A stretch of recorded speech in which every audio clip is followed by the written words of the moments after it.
မင်္ဂလာပါရှင်ဒီတစ်ခါသင်ခန်းစာလေးကတော့ဘောင်ရှာဆွဲနည်းသင်ခန်းစာလေးဖြစ်ပါတယ်အတူတူလိုက်ဆွဲကြည့်ပါမယ်ဘောင်ရှာမဆွဲခင်တစ်ခုသိထားဖို့လိုတာကဒီအင်းစဲရဲ့ဆဲကွက်တွေကအတစ်မဖြစ်ပါဘူးအတစ်မဖြစ်ဘူးဆိုတာက print ထုတ်လို့ရှိရင်ဆဲကွက်ကြီးကိုဒီဇရာတွေမြင်ရမှာမဟုတ်ပါဘူးကိုယ်တိုင်ကဇရာဆွဲမှသာလေဇရာကိုမြင်ရမှာဖြစ်ပါတယ်မဟုတ်လို့ရှိရင် plain paper ကြီးပဲဖြစ်နေမှာပါဇရာဆွဲတင်တယ်ဆိုလို့ရှိရင်ဇရာကွက်ပြန်ပြီးတော့ရှာပေးရပါတယ်အဲ့ဒါလေးကိုအရင်ဆုံးသိထားဖို့လိုပါတယ်ဒါဆိုလို့ရှိရင်လိုက်ဆွဲကြည့်ပါမယ်ဒီမှာကိုယ့်ရဲ့ဆိုင်နာမည်လေးကိုအရင်ဆုံးရေးလိုက်ပါမယ်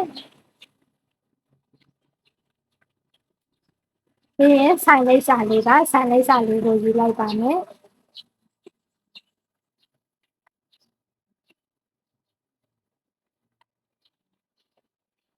နောက်သူကနည်းနည်းလေးရှားပြီးတော့အရင်ကပ်နေမှာဆိုလို့တစ်ခွက်လောက်ရှားပြီးတဲ့အခါကျတော့နာမည်လေးကိုယူလိုက်ပါမယ်နာမည်ရဲ့ address ရဲ့ရေးလိုက်ပါမယ်ပြီးလို့ရှိရင်ဘောင်ရှာရဲ့ဇရာကိုစပြီးတော့ဆွဲပါမယ်စာတိုင်လေးတွေထည့်ပါမယ်ဘောင်ရှာနံပါတ် description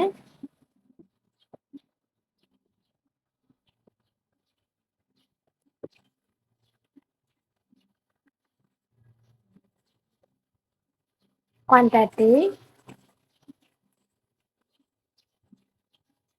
unit price the question စီကိုတက်ခုံသွားပြီးတော့ရိုက်လို့ရပါတယ်ပြီးလို့ရှိရင်ဘောင်ရှာစာကြောင်းကြီး10ကြောင်းစာလောက်ကိုဖိခံတဲ့တက်ခဲ့ပါမယ်ပေးတောင်းလေးဆွဲချလိုက်ပါဒီစီဒီကိုနှိပ်လိုက်ရပါပြီ10ကြောင်းစာလောက်ရှင်းခဲ့ပါမယ်ဒီမှာဇရာကွက်ကလေးကိုထည့်ပါမယ်ကိုဇရာဆွဲတင်တဲ့နေရာလောက်ထိကို selection မှတ်ပြီးတဲ့အခါကျတော့ home tab ထဲကဒီမှာ font group ထဲက border ထဲကဒီဘက်က all border လေးကိုရေးပေးလိုက်ရင်ရပါပြီပြီးရင်အောက်ကလေးကိုဆက်ဆွဲပါမယ်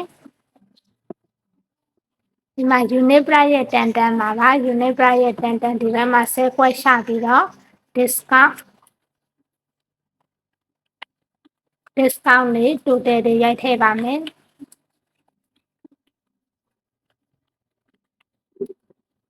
ီဟာလေးကိုလည်းဒီဘက်မှာ border ခတ်ထားတာဖြစ်တဲ့အတွက် border လေးခတ်လိုက်ပါ all border လေးကိုရေးလိုက်ပါဒါဆိုလို့ရှိရင်ဘောင်ရှာလေးကနည်းနည်းလေးပုံပေါ်လာပါပြီ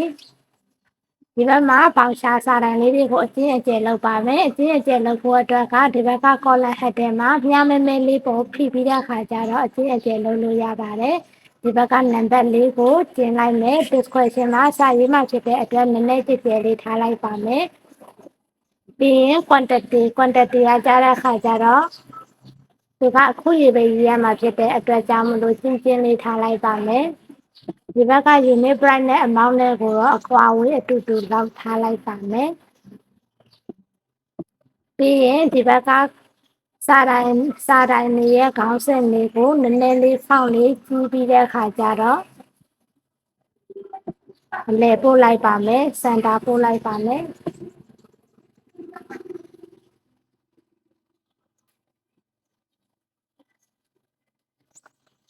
ဘိုးတင်လိုက်ပါပြီးရင်ဒီဘက်မှာဒိတ်နဲ့ခေါင်းရှာနံပါတ်ဆိုတာကဒီမှာ unit price ရဲ့အပေါ်က10ကွက်ကလေးမှာဖြည့်ထားတာဖြစ်ပါတယ်အမှလေး10ကွက်ရှာပြီးတော့နှိပ်လိုက်ပါမယ်နင်းရဲ့တန်တန်လေးမှာကဒိတ်နဲ့ခေါင်းရှာနံပါတ်ပါ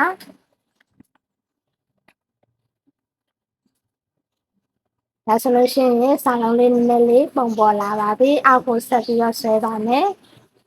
ဒီဘက်မှာ note ဆိုပြီးတော့ဘေးလက်ရဲ့တန်တန်လေးမှာ note ဆိုပြီးတော့ပေါ်နေမှာပါရိုက်ထည့်လိုက်ပါမယ်ပြီးရင်အောက်မှာအကွက်ကလေးရှိပါတယ်အကွက်ကလေးဆွဲလိုက်ပါမယ်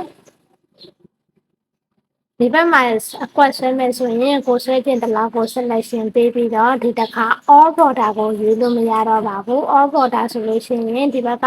border အားလုံးကိုသူက ဘောင်ခတ်ပြီးမှဖြစ်တဲ့အတွက် all border ကိုရွေးလို့အဆင်မပြေပါဘူးဒီဘက်မှာ all border ရွေးထားတာမဟုတ်ဘူးဒီဘက်မှာအပြင်ကဟာလေးတွေကိုပဲဘောင်ခတ်ထားတာဖြစ်တဲ့အတွက်ဒီမှာ outside border လေးကိုယူလိုက်ပါအဲ့ဒါဆိုရင်တူလာပါပြီပြီးရင်ဒီနားလေးမှာ sign ဆိုတာလေးရှိပါတယ် sign လေးကိုရိုက်ထည့်လိုက်ပါပြီးရင်အောက်ဆုံးကဝယ်ယူအပ်ပေးမှုကိုအထူးကျေးဇူးတင်ပါတယ်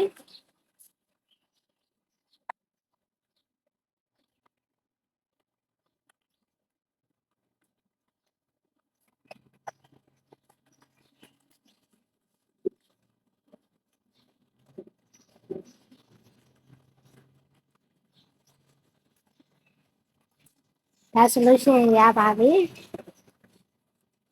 ဒီမှာ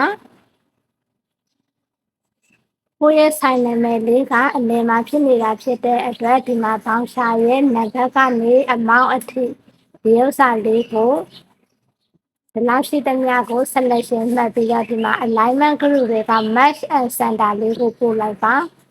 ဒါဆိုလို့ရှိရင်ဒီမှာ set ကွက်တွေကပေါင်းသွားတာကိုတွေ့ရမှာပါပေါင်းပြီးတော့သူကစန်တာကိုပို့ပေးလိုက်တာကိုမြင်ရမှာဖြစ်ပါတယ်ပြီးရင်ဖောက်ဆိုင်လေးကိုနည်းနည်းကြည့်ပြီးတော့ပို့တင်လိုက်ပါ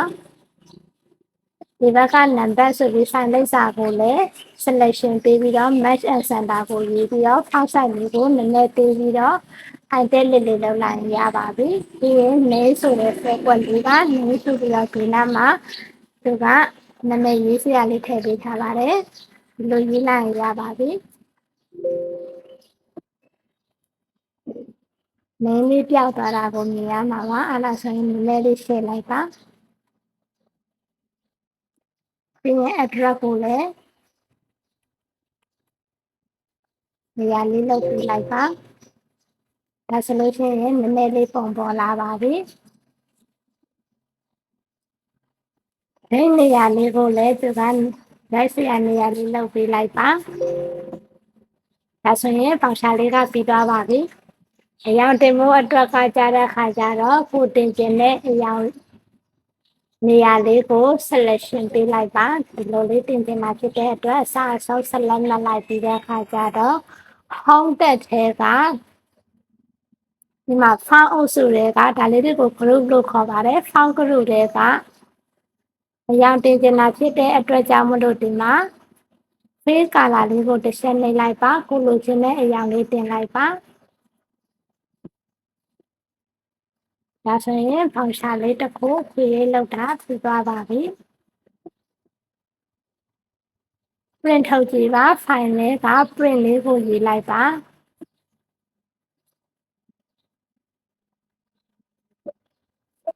အဲ့ဒါဆိုရင်ဖောင်ရှာလေးကပြီးသွားပါပြီဒီနေ့သင်ခန်းစာကဘာကိုသိစေချင်တာလဲဆိုလို့ရှိရင်အေးရဲ့ဆယ်ကွက်မှာဇရာဘယ်လိုရှာရတယ်လဲဆိုတာကိုသိရင်ရပါပြီပြီးရင် match and center လောက်သွားတဲ့နေရာလေးတွေborder and shading ထည့်တဲ့အပိုင်းလေးတွေဒါလေးသိရင်ရပါပြီလိုက်လုပ်ကြည့်ပါကျေးဇူးတင်ပါတယ်ရှင်